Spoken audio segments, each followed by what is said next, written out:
शिक्षक है, लग रहा है कि ये डॉक्टर है, लग रहा है कि ये साइंटिस्ट है, लग रहा है कि ये नेता है, तो ऐसे बोलेंगे ना कि I think you are teacher.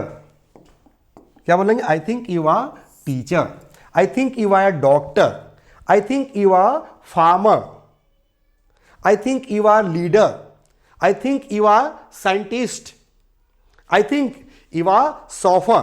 सॉफर मतलब जो ऑफिसर का गाड़ी चलाता है उसे सौफा कहते हैं, ड्राइवर नहीं कहते हैं, याद रखिएगा। प्राइवेट जो गाड़ी चलाता है ऐसे रोड पर उसको ड्राइवर बोलते हैं, लेकिन किसी ऑफिसर का गाड़ी जो चलाता है उसे इंग्लिश में सौफर बोलते हैं।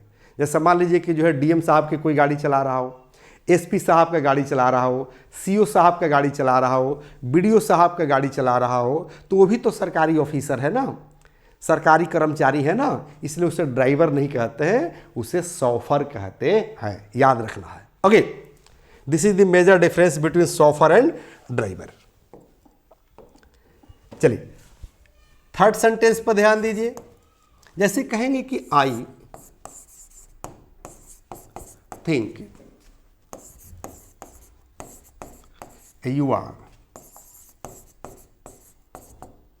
मैरिड। गौर कीजिएगा, मैरिड का मतलब होता है शादीशुदा। क्या होता है? मैरिड माने शादीशुदा। तो औरतों के पास तो सिंबल होता है, सिंदूर लगाई रहती है कि शादीशुदा है। मर्द के पास कौन सा सिंबल है भाई? कोई सिंबल नहीं है। तो बातचीत के दौरान अगर पता चल जाए कि ये शादीशुदा है तो ऐसे बोलते हैं कि I think you are married. औरत को तो बोलने की आवश्यकता नहीं है, वो सिंबल लेकर घूमती है, उससे पता चल जाता है कि वो शादीशुदा है, तो डायरेक्ट बोलेंगे कि you are married, she is married अगर महिला को बोल रहे हैं तो।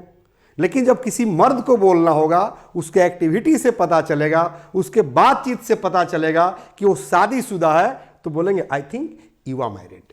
तो यहां पर आई थिंक लगाएंगे, क्यों? क्योंकि बातचीत से ऐसा लग रहा है, जरूरी नहीं कि वो शादीशुदा है। मोदी जी को बात जो है, योगी जी को ले लीजिए, योगी जी शादीशुदा नहीं है ना, तो हो सकता है कि आप बोले योगी जी को ही कि I think you are married.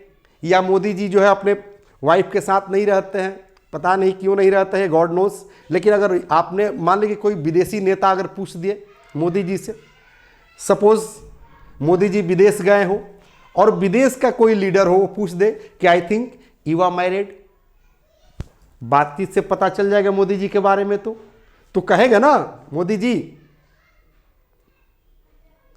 Suppose Modi ji विदेश गए हैं, मान लीजिए मोदी जी विदेश गए हैं और विदेशी नेता बातचीत के दौरान ये पूछ दिया कि I think you are married.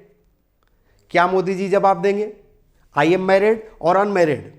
जवाब तो देना पड़ेगा ना कि आई एम मैरिड। ओके, चलिए, तो इस तरह से जो है इस सारे सेंटेंसेस का यूज किया जाता है जहां हम लोग लगाते हैं I think. I think you are an police officer, I think you are BDO, I think you are a DM. Okay, अब जो है थोड़ा सा परिवर्तन करेंगे, इसमें थोड़ा सा परिवर्तन करेंगे, माने इसी सेंटेंस को थोड़ा सा हम लोग आगे बढ़ाएंगे।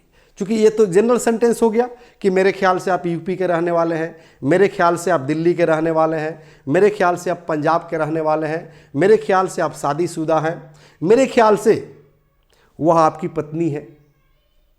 ऐसे भी तो बात कर सकते हैं ना कि मेरे ख्याल से वह आपकी पत्नी है, मेरे ख्याल से वह आपका बेटा है, मेरे ख्याल से मोदी जी आपके चाचा हैं, मेरे ख्याल से योगी जी आपके चाचा हैं, मेरे ख्याल से लालू जी आपके चाचा हैं। ऐसे बोलेंगे ना, तो ये जनरल सेंटेंस हो गया कि I think Modi is your uncle, I think Yogi is your uncle, I think Lalu is your uncle. समझ में आ रही है ना मेरी बातें? इसी तरह से आपको भी प्रैक्टिस करना है कि I think mister Sanjeev Shivani is your uncle, I think Sahil is your son, I think Priyanka is your nephew, I think Amit is your nephew. ये कुछ बच्चों का नाम है, इस तरह से रिलेशन भी हम लोग पूछ सकते हैं और बातें कर सकते हैं। कहेंगे ना कि I think Rahul Gandhi is your uncle, I think Sonia Gandhi is your aunty, I think Modi is your uncle, I think Yogi is your uncle, तो इस तरह से आप बोल सकते हैं आई थिंक के मदद से। ओके, कहेंगे I think you are tired, मेरे ख्याल से आप थक चुके हैं। टायर्ड मतलब थका, थका हुआ। काम करने के बाद अब इंसान जब थक जाता है तो उसकी अंग्रेजी होती है टायर्ड। तो कहेंगे I think you are tired, please go for rest. I think you have taken your lunch, I think you have taken tea, I think you have taken admission, I think you have taken admission in BBC Public School Siwan। तो I think का प्रयोग हम इस तरह से करते हैं।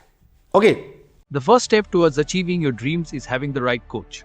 Get the best education with English Plus by Sanjeev Sivaneer and make your spoken English dreams come true. Download the app now.